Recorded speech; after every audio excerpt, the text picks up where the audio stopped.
Ancient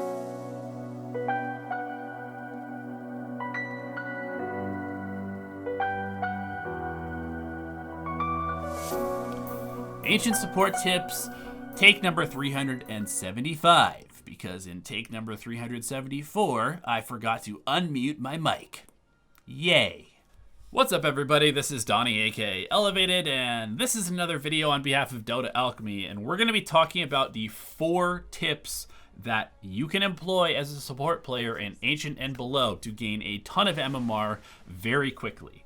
Now, for context, I recently gained about 400 or 500 MMR in just a couple of weeks playing nothing but position 5 support. It's the only role that I really like playing anymore, and we've been getting a lot of requests for support content, so I figured why not just give you guys what you want and give you some very quick MMR gaining tips that you can employ as a support player. Tip number 1, learn when to leave the lane. Every single laning stage must come to an end, and usually the person that moves first has the advantage of initiative. Dictating the pace of the game is one of the easiest ways for supports to drastically increase their impact in pubs. If you've been supporting the lane correctly, you should have gained a level or 2 advantage for your carry before the 5-minute mark.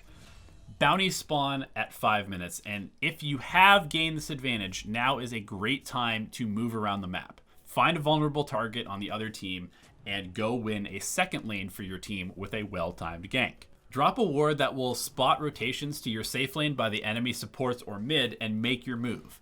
Ideally, you want to keep your TP off of cooldown to be able to respond if the enemy team targets your carry in response to your move. But if your carry has already taken the enemy tower or retreated to the jungle, you can safely move to the opposite side lane even and pressure there if that is the correct place to be. If the lane is hard, your carry is bad, or you fucked up the lane with bad pulls or feeding kills to the enemy team or terrible lane control, then you should still make this rotation around the 5-minute mark. Still drop the ward to spot the enemy heroes or rotations to the lane, and try to target the most vulnerable hero on the enemy team. Sometimes the most effective way to save your carry's bad start is to attack the opposing carry or mid. This kind of move will often draw a response of the very heroes that are bullying your carry to try and reinforce the lane that you're now attacking. And this will free up your carry to farm unharassed for a couple of minutes. Tip number 2 is learn how to harass in lane correctly. This is honestly one of the easiest problems to fix, but also one of the single most egregious errors made by support players at this level of Dota and below. Literally nobody does this correctly. Do not attack the enemy heroes while you are standing in your own creep wave, ever. This is something that you should be able to avoid in 99% of scenarios, and here's why it's such a big problem.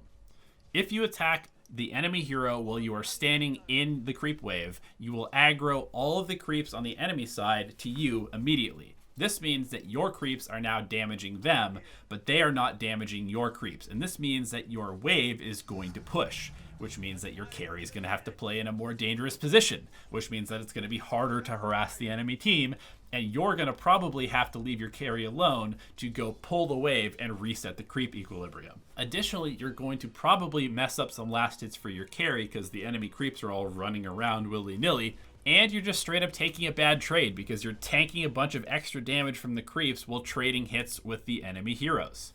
Instead, you want to play around the periphery of the creep wave and get used to what the aggro range is. Once you do this, you'll be able to abuse the ability to trigger an attack command from outside of the aggro range, whereby your hero will be able to attack the enemy without repercussions for one attack. If you are a hero with long attack range, you should literally never aggro an enemy creep.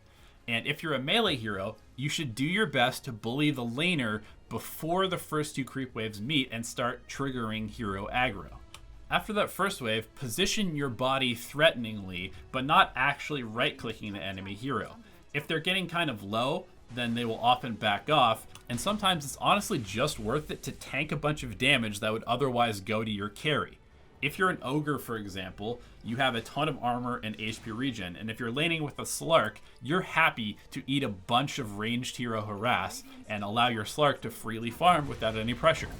If you do mess up and somehow draw aggro of the creeps, quickly reset that aggro by A-clicking your own creeps or laning partner, and do your best to start denying the wave as soon as they get below the threshold to repair the damage that you've done.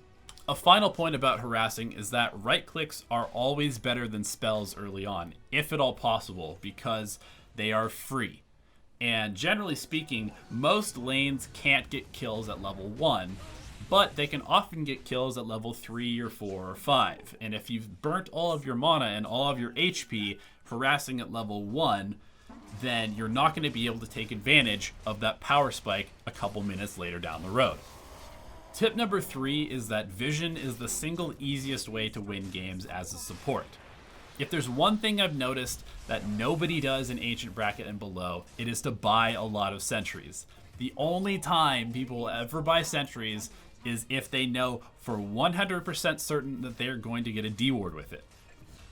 However, if you're playing support, especially position 5, you need to be buying 25 to 30 sentries every single game, even if you're facing very little or no invisibility on the other team. The reason is extremely simple. The team with more information will inevitably play better Dota than the team without it. Every single time you make a move to a dark location on the map, it is imperative that you do your best to remove any vision the enemy team might have left there.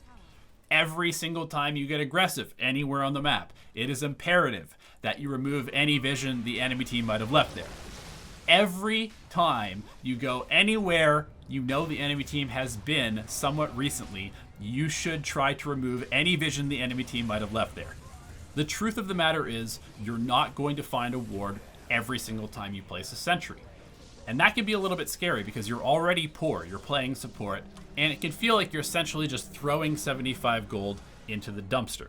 However, now is the best time in the history of Dota to buy sentry wards. They only cost 75 gold now, and that means that even a very basic D-ward at the very beginning of the game will give you more gold than the cost of the sentry. 100 gold, 50 experience as a base, and that will increase as the game progresses. By the mid game where buying all these sentries is important, one D-ward is usually worth at least 2 sentry wards. And worth is an entirely relative term here, because what's the actual worth of removing the vision that allows you to take a fight that wins you the game?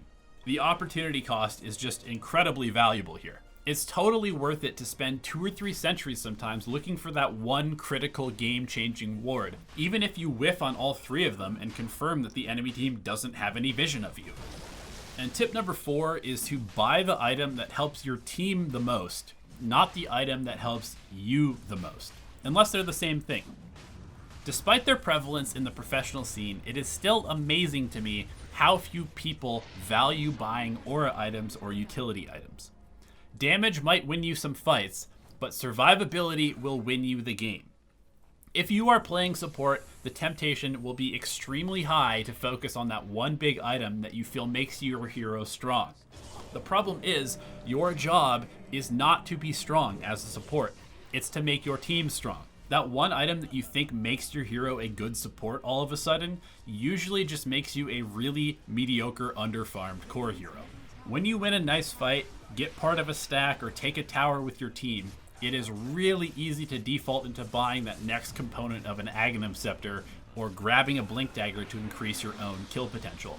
Instead, spend half of the gold you just got on sentries, wards, smokes, and dust if you need it, and spend the other half working towards that one most important utility item that your team doesn't have yet.